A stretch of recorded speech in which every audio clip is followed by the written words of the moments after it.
Okay, so hello and welcome to yet another Gaming Masters video. Now, I've played some of the Gears of War 4 beta, and there have been some mixed opinions of the Gears of War 4 beta by a variety of different people, varying from players that play competitively, people that have been playing since the first few games, and even new players that only started with Gears of War Ultimate Edition last year, like me. And Gears of War 4, so far through the beta, I'm not impressed at all. I personally didn't enjoy the multiplayer aspects of Gears of War anyway. I enjoyed the campaign aspect of it on the Ultimate Edition. Now, I was a fairly late starter to the franchise. There were quite a few games that had been released before, so the differences between the multiplayer for the hardcore players that have been playing for a while and my opinions, for somebody that's new to the franchise, will be probably different in some ways. However, there have been numerous articles saying that Gears of War 4 is the kind of like shooter which has been stuck in the past as such from like 2006. The graphics, I have to agree. The graphics, come on Microsoft. The graphics were not... They didn't look like the graphics that you got in the Gears of War Ultimate Edition remaster from last year. Let alone Gears of War from a few years ago. So, I do see why people have made the comparison between a shooter that's stuck in 2006. However, the multiplayer aspect of the game seemed fairly stable.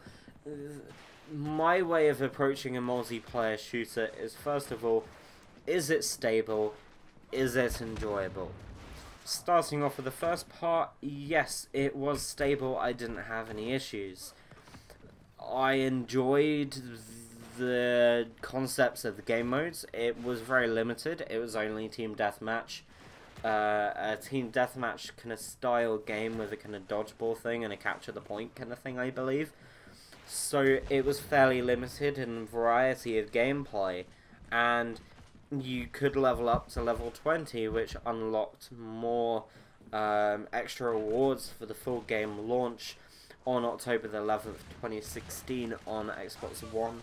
So, yeah, the multiplayer connectivity, yes, it was perfectly fine and it was stable. However, you have a look at the actual gameplay experience, I was somewhat disappointed.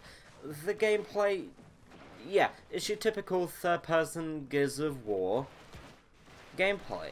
You're running around as your character, you're going to be rolling to and from cover, and you're going to be shooting, and it's fairly self-explanatory, and, like, if you play Gears of War, you know what Gears of War 4 is going to be like. There's nothing game-changing. However, my opinion of it is, the beta, yeah, okay, it's the beta, but there was limited content. There was I think I only managed to play on one map in a beta. And there were only 2 game modes, which is perfectly fine. I know it's months ahead of launch. However, it didn't give a particularly good impression for prospective buyers. People that might have never played a Gears of War before, not purchased Gears of War Ultimate Edition. Gamers that have only just come over onto the Xbox platform with the Xbox One console, that this will be the first full launch of a brand new title on the Xbox One for Gears of War. The multiplayer graphics were disappointing. I believe it was running at a 1080p 60 FPS. It seemed to be a fairly stable frame rate, don't get me wrong, so there were no stability issues, which is always good for a beta. However, surely the graphics should be at a surely the graphics should be at a... surely the graphics should be meeting games that are also first party by Microsoft or better. Because you have a look at Rise of the Tomb Raider, that wasn't first party. Gears of War 4's graphics and textures looked like something that was worse than Rise of the Tomb Raider, which was in some ways a Microsoft exclusive to a certain extent.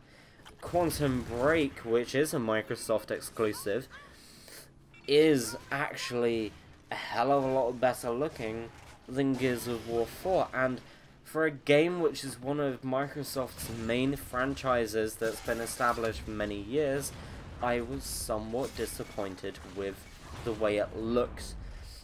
It didn't feel clunky, but I didn't particularly enjoy my time playing it. It's really hard to put into context, but when you're playing a shooter game, it should be moving fairly fluidly, and it may just be because I don't understand the control scheme necessarily, because it is a third-person cover-based shooter.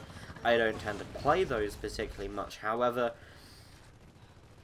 you should be able to fairly easily move in and out of cover, and you should be fairly easily be able to move about the map.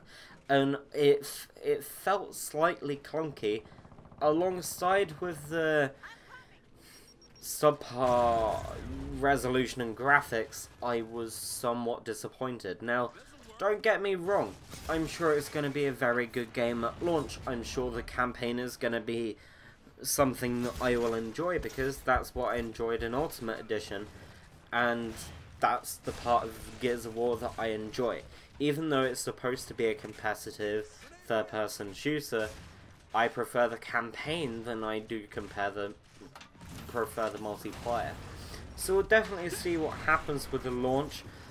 I'm really hoping that there is another beta before launch, so I can get some more playtime in it, get a more overall opinion of the game, and hopefully we can see where it's come in the months between April 2016 and October 2016, which is under 6 months, roughly, depending where you look at it.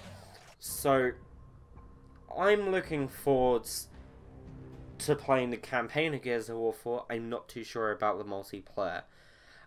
I hope you've enjoyed this video. It's been a bit all over the place with my opinion of Gears of War 4 multiplayer beta, but I will be playing it.